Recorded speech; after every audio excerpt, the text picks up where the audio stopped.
क्या आप जानते हैं 15 अगस्त यानी आज़ादी दिवस क्यों मनाया जाता है और हमें ये आज़ादी मिली थी तो कैसे मिली थी और किससे मिली थी?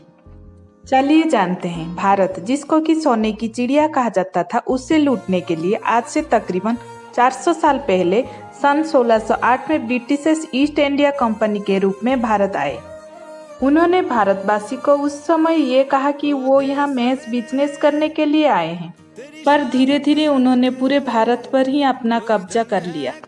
उन्हें वापस खदेड़ने के लिए हमें लाखों लोगों की जान गंवाना पड़ी।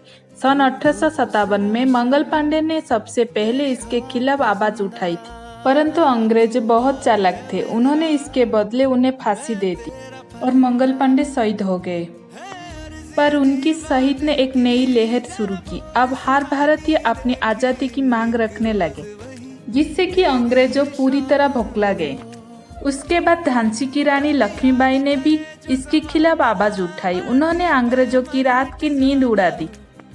इससे पूरी दुनिया को मालूम पड़ा कि भारत की औरत भी किसी से कम नहीं, परंतु वो भी अंग्रेजों के खिलाफ छिड़ी एक जंग में शहीद हो गए। इनके बाद आई गदर पार्टी ने भी अंग्रेजों के नाक में दम करके रखे थे, पर वो भी एक एक करके सब शहीद होते गए।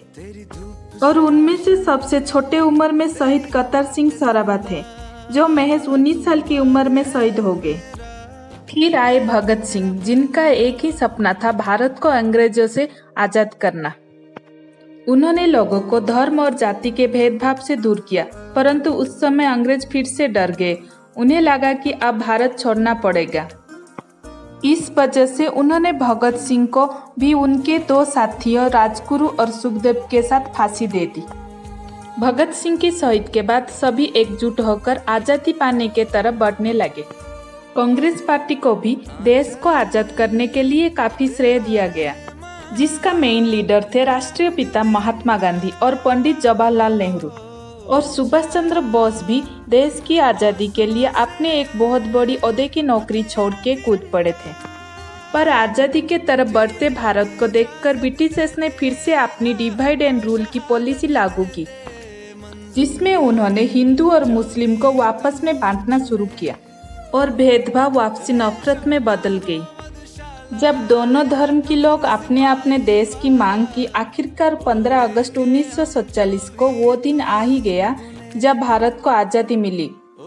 हर तरफ खुशी की लहर थी, पर इस खुशी के बीच भारत को दो हिस्से में बांट दिया गया, हिंदुस्तान और पाकिस्तान।